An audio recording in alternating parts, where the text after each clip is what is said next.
dari kematian di Indonesia saat ini diakibatkan oleh penyakit tidak menular seperti penyakit jantung, diabetes, dan kanker. Waduh, kenapa ya itu bisa terjadi? Ternyata hal itu dapat diakibatkan kebiasaan merokok, minuman beralkohol, dan pola makan tidak sehat. Eits, tenang, hal itu dapat diatasi dengan penerapan gizi seimbang. Gizi seimbang apa tuh? Gizi seimbang merupakan susunan pangan sehari-hari yang mengandung zat gizi dalam jenis dan jumlah yang sesuai dengan kebutuhan tubuh dengan memperhatikan prinsip keanekaragaman pangan, aktivitas fisik, perilaku hidup sehat, dan memantau berat badan secara teratur. Terdapat 10 pesan umum gizi seimbang. Pertama, syukuri dan nikmati keanekaragaman jenis pangan. Kedua, banyak makan sayur dan buah. Ketiga, konsumsi lauk pauk dengan protein tinggi. Keempat, konsumsi aneka ragam makanan pokok. Kelima, batasi konsumsi makanan manis, asin, dan berlemak. 6. Biasakan sarapan pagi. 7. Minum air putih. 8. Biasakan baca label pada kemasan pangan. 9. Biasakan cuci tangan dengan sabun dan air mengalir. Dan ke-10, berolahraga secara teratur. Halo semuanya, selamat datang di channel saya. Nah, di sini saya akan membahas topik yang begitu seru dan tidak membosankan. Nah, di sini saya akan membahas topik tentang hidup pola sehat dan bersih terhadap gizi seimbang. Nah, kalau kadang itu tim hidup pola sehat dan bergizi atau yang sebaliknya kayak ngerasa fans-fans aja. Nah, pernah gak sih kalian dengar pepatah bilang kebersihan sebagai dari iman? Nah, ternyata bukan hanya sekedar soal iman saja, tapi juga soal kesehatan tubuh dan mental kita itu sangat penting terhadap berkaitannya hidup polanya, terhadap sehat dan bersihnya. Nah, ayo kita langsung saja kita mulai.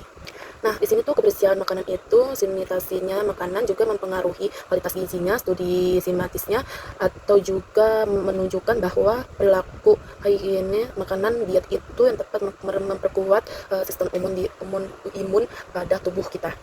Nah, kenapa harus begitu? Karena higiene pribadi itu misalnya cuci tangan itu sanitasi kebersihan makanan dan terbukti bahwa mempengaruhi status gizi dan kesehatan anak maupun dewasa. Nah, contohnya itu studinya itu menunjukkan bahwa faktor kebersihan tangan, sanitasi dan air bersih itu mempunyai pengaruh signifikan terhadap stunting pada anak. Nah, karena stunting anak itu sangat mempengaruhi pada zat gizinya. Nah, gimana sih cara untuk mengatasi atau menghindari dari berbagai bakteri? Nah, yang pertama sebelum kita makan itu kita harus lihat tuh kebersihannya. Sebelum makan tuh kita harus mencuci tangan. Nah, kebersihan itu seringkali utama bagi kehidupan. Nah, kebersihan makanan atau kebersihan pada lingkungan rumah itu sangat penting bagi keluarga karena kebersihan serta juga terbiasa dalam kehidupan sehari-hari. Hidup sehat itu sangat nyaman, sangat damai. Nah, contohnya itu jika tubuh kalian merasa sering terkena infeksi atau konsumsi makanan yang tidak higienis itu seperti tidak ada bakteri di dalam makanan tersebut dan berkaitannya itu dengan kesehatan metaboliknya dan yang dapat menghindari dari makanan tersebut itu kita akan mencegah atau menghindari seperti gula, lemak jenuh, produk ultra proses sangat penting dalam kesehatan. Nah, kebersihan pribadi juga rutinitas bersih sehat sebagai bagian dari pola hidup mentalnya, misalnya itu seperti sendi, menjaga lingkungannya, rumah kayak rutin mengganti pakaian bersih dari misalkan nih kita dari luar terkena debu, bakteri atau apa. Nah, biar kita hidup sehat dari luar kita harus ganti pakaian sebisa mungkin karena tuh bakteri bakalan ikut ke tubuh kita, jadi kita nggak bakalan sehat dan bisa terkena dari kita terhadap keluarga karena tuh bakteri atau kuman-kumannya pada ikut di tubuh kita itu. Nah, di sini contohnya itu karena tubuh kita ini sehat dan lingkungannya yang mengandung atau mendukung terhadap menciptakan kondisi optimal bagi tubuh untuk menyerap dan menggunakan nutrisi secara baik.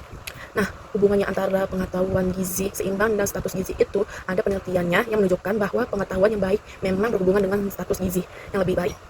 Nah, definisi umumnya itu terhadap gizi seimbang, konsumsi yang cukup dan memproporsional dan dari karbohidratnya kayak protein, lemak, dan vitamin dan mineralnya serta cukup air.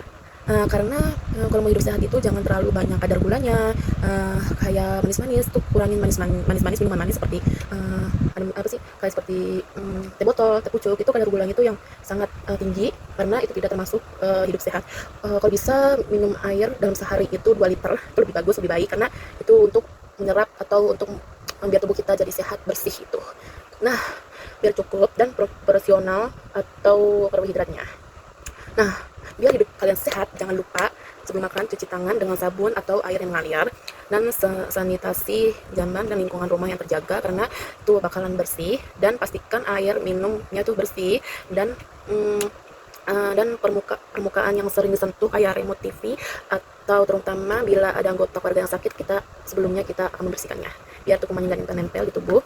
Nah, kebersihan pada diri itu biar kita terjaga dari kuman, kita harus mandi dan ganti pakaian bersih dan sikat gigi dua kali sehari. Nah, studi di Indonesia itu Indonesia destroy habit-based Rion Indonesia destroy worldliness during the COVID-19 itu pada menemukannya bahwa sebagian besar orang belum memenuhi pedoman gizi seimbang karena kurangnya konsumsi buah, juga belum membatasi kayak garam, gula atau minyaknya.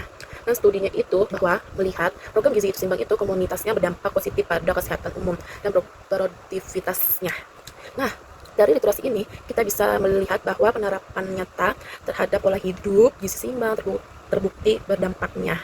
Nah, jadi yuk mari kita dari sekarang dan seterusnya kita menjaga pola makannya, gizinya, kebersihannya, karena kebersihan itu sangat penting dalam kehidupan sehari-hari.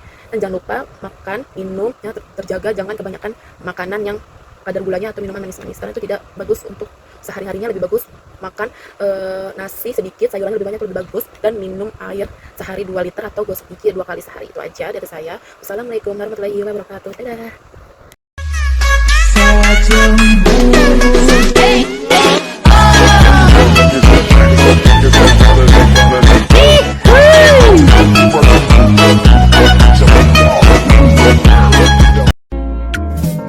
This year, blessing, money, testimony. Go to follow you they go. This year, good news, jaya plenty. Ubah pola hidup sehat dengan menerapkan pedoman gizi seimbang. Oke teman-teman, terima kasih sudah menonton videonya.